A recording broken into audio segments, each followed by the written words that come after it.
We believe that there is every reason to expect that shale gas extraction using hydraulic fracturing can be safely undertaken, providing best practice techniques are used and providing proper regulation is in place. But it's not a gamble with the environment. It'll be very strictly regulated here. They will have to have proper permissions to protect the environment and to make sure that any drilling that's done is safe and does not harm the local community.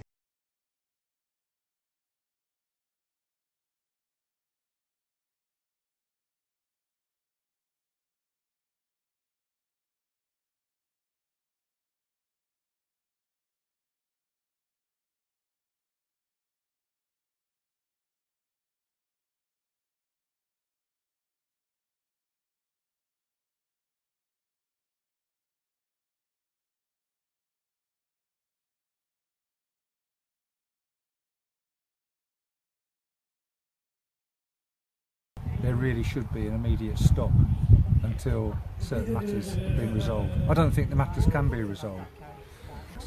So the gas from this test will be flared. It's just that it's 10 miles down the road. So not only is there flaring of gas, but gas from this fracking site will be leaking into the air. The inspection regime has got no comparison to well-established, like the inspection of prisons or the care home inspections or school inspections. This is an agency that gives permissions and then checks on itself about whether those permissions are any good. Well, that isn't what an independent inspector does. Mercaptans, which is a substance that's put into natural gas so you can smell it. Yeah, it's an additive, yeah. Yeah, it's an additive. Neither the Environment Agency colleagues or the Health and Safety colleagues had a clue about that. All that the Environment Agency explained yesterday is they audit, they go and check the records that Third Energy themselves have kept and then see if there are any discrepancies. And it's the end of week report, and as Eddie said yesterday, they effectively mark their own homework. That's right. One of the HSE guys eventually admitted to me that they acknowledge that stuff happens that doesn't get reported. Yeah. Unannounced inspection is the way to run a tight regulation regime. That was my first question about inspections, and they said there haven't been any unannounced inspections because there's only one fracking site operating at the moment. But the head of the onshore gas gave evidence to the parliamentary committee run by Kevin Hollyrake that unannounced inspections are a key part of their day-to-day regulation of the shale gas industry. Now, that was not true. No one questioned it. I mean, the scrutiny is pathetic. Well, they just make it up as they go along, really. Yeah. So all this guff about its really tight regulation and it's robustly administered is untrue. And people, not just in Kirkby Misperton, in the whole of the country, need to realise this industry poses huge risks because it's not regulated. But Ian, as we all know, how you regulate something that's 3,000 metres, 2,000 metres under the ground is a physical impossibility anyway. Well, my parting shot with one of the guys from the Environment Agency was that, you know, you've talked extensively about regulation, and I said, but you cannot regulate geology. That's right. And he just said, you're right. Yeah. You're absolutely right. We can't. And you know, from my perspective, I mean, there were two major concerns that I had. Was one that they seem to be totally relaxed about the fact that 60-odd% of the fluids are lost into the geology. Totally relaxed. Yeah. It's like, you know, well, what's your problem? Yeah.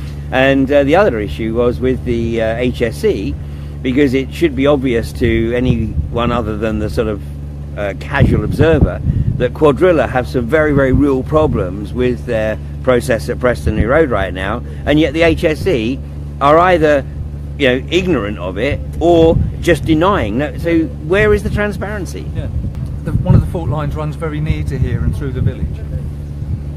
They explained that their professional view was that these fault lines would not assist the release of gas, but admitted that they hadn't traced where the fault lines ran. They haven't got any monitoring along those fault lines. There is a single monitor that is next to the well site. If there's only one wanted to. What happens if there's a prevailing wind blowing the other way? They're not going to pick any gas up, are they, if it's leaking out of the well? This is crazy stuff. I listened to those to the regulators yesterday, and I thought they were really decent people, and they were doing their best. And John really put them on the spot, which was good. And they dealt with it as best as they could, even though they admitted that they couldn't deal with some of it. But all you get is a sense of unease. Yeah. Yeah, an absolute sense of unease. I agree with you. I would observe that the people that we spoke to were genuine in their commitment. Yeah. I mean, particularly the ex-coal miner who worked with the HSE. Sure. And I mean, they're trying to obviously do a bit of a PR wash over this process, but I mean, I sense that they also have their concerns. Absolutely. But they're not allowed to air them. I felt that really strongly at the end of that session we had with them, and they actually asked us why were we here, because I said this just isn't right, and I said that this is a rural landscape. It's historically a rural landscape. I was born here. My parents are buried here. And fracking, once the wells start proliferating, it's not going to be a rural landscape. It's going to be something entirely different, and it'll never change back. That's the end of it. And that, despite contamination of water and all the other things, this landscape, this lifestyle is going to change irrevocably. It's never going to be the same again. And that, I said that to them, and they nodded their heads, and they know that. They know that once we've got beyond exploration into production, that that's it.